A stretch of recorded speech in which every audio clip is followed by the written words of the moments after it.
करता हूं। स्वागत के क्रम में मैं दो शब्द और बात कर लेना चाहता हूं, क्योंकि हमारे सभापति महोदय आज हमारे सामाजिक मंच पर हैं। हम तो हमेशा व्यवसायिक मंचों पे आपसे बात किया करते हैं, लेकिन आज आप एक अति अल्पसंख्यक समाज के मंच पर एज चीफ गेस्ट आए हैं, तो हम कुछ अपनी गुजारिश करना चाहते हैं, आपसे कुछ निवेदन करना भी चाहते हैं। महोदय, आपको मालूम है कि हम जैन समाज के लोग अति अल्पसंख्यक समाज में आते हैं। हमारा कुल जनसंख्या 0.4% है, लेकिन हमें उसका कोई लाभ नहीं मिलता। मैं भिक्षाटन करने की बात नहीं कर रहा कि मैं भिक्षा मांग रहा हूँ, लेकिन मैं अपने अधिकारों की बात कर रहा हूँ कि हमारे बच्चों को भी वो अधिकार होने चाहिए जो अन्य अल्पसंख्यकों के बच्चों को या उनके परिवारजन को होता है। वो अधिकार हमारा भी है और वो बराबर से ज्यादा अधिकार है, क्योंकि हम अति अल्पसंख्यक समाज से बिलोंग करते हैं। महोदय, चाहे कोई भी पद हो, राज्य स्तर पर या जिला स्तर पर, उसमें प्रतिनिधित्व हमें नहीं मिलता। ऐसा क्यों? कृपया आप सोचें। जबकि हमारा ही एक अकेला समाज है जो पूरे विश्व में यदि 10 परिवार भी है तो उस जगह पे या तो शिक्षण संस्थान चल रहा होता है, दातव्य, या हॉस्पिटल चल रहा होता है, या हमारा धर्मशाला होता है। महोदय, फिर भी हमें अपने बच्चों के भविष्य के लिए चिंतित रहना पड़ता है, हमें अपनी सुरक्षा के लिए चिंतित रहना पड़ता है। ऐसा माहौल क्यों है? महोदय, मैं बहुत आशा के साथ आज अपने प्रश्नों को आपके सामने रखा। आप अन्यथा नहीं लेंगे। आप राज्य सरकार के सर्वोच्च पद में से एक पद पर हैं। मैं काफी आशा के साथ अपनी बातें आपके पास रख रहा हूँ। महोदय, हमारा ही समाज है जो 0.4% होते हुए 40% टैक्स पेमेंट करता है पूरे राष्ट्रीय स्तर पर। महोदय, हमारा ही समाज है जो 98 और 99% शिक्षित है और उसमें 80% प्लस ग्रेजुएट से कम नहीं होते हैं। हम स्वरोजगारी हैं, हम रोजगार प्रदाता हैं, फिर भी हमारी सुनवाई कहीं क्यों नहीं होती? इस पे थोड़ा सा विचार मंथन करें।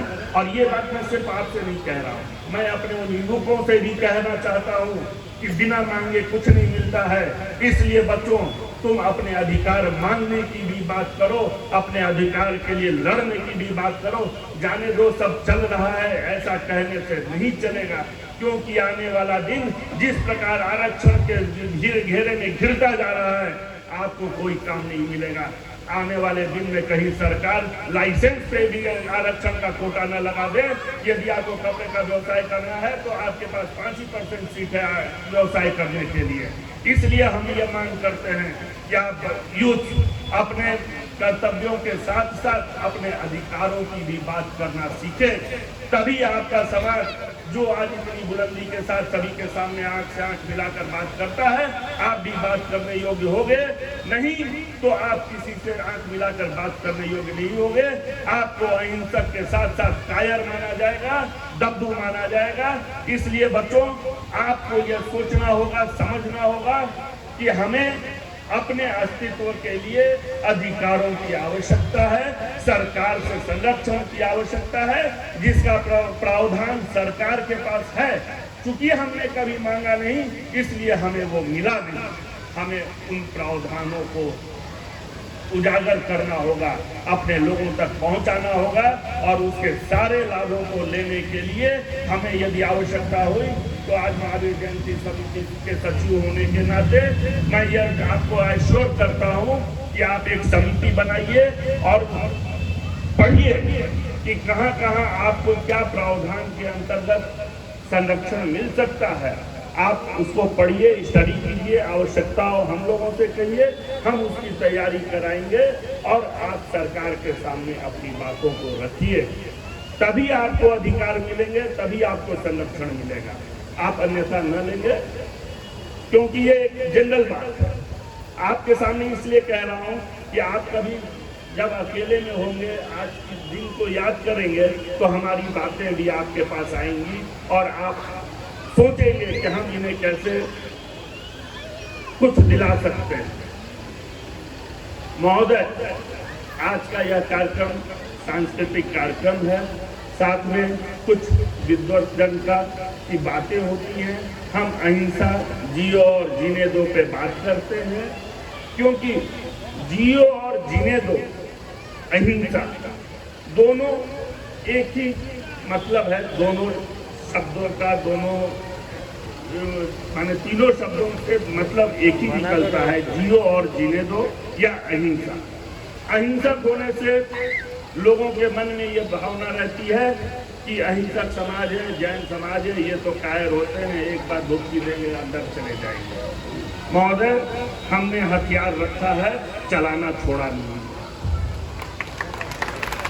कहीं ऐसा न हो कि आने वाले दिन में हमें भी अपनी क्षत्रियता दिखलाने पे बाध्य होना पड़े, क्योंकि हमारे बच्चों को बहुत खराब लगता है जब हम बिला वजह मुकदमों में फंसा दिए जाते हैं, व्यवसाय करते हैं, हम रोजगार देते हैं और छोटी छोटी बातों पे स्टाफ के द्वारा भी फंसा दिए जाते हैं और आपके कर्मचारी, आपके ऑफिसर यह सोचते हैं कि एक व्यवसायी फंसा है, इसको तो आप दूर लेना।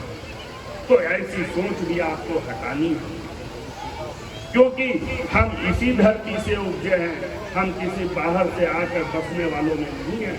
यदि आप हमारा इतिहास खंगालेंगे तो हम सबसे पुराने बासिंदा अपने बिहार राज्य के मिलेंगे, क्योंकि हम क्षत्रिय वंश से आते हैं, हम कहीं बाहर से आकर बसे नहीं हैं।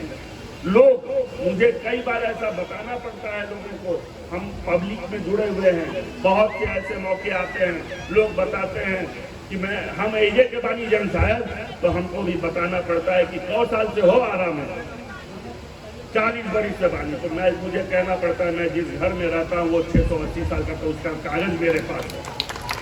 बताओ तुम्हारे पास कितने दादा हुए जो आरा के बासिंदा रहे हैं। तो महोदय, ऐसी बातें हमारे बच्चों को न करनी पड़े, ऐसा माहौल बनाने की आवश्यकता है। आज अहिंसा की बात करनी है, लेकिन हम कभी कभी सोचते हैं कि हम कब तक अहिंसा और जियो और जीने दो के नारा पे चले और हमें दबाते रहें।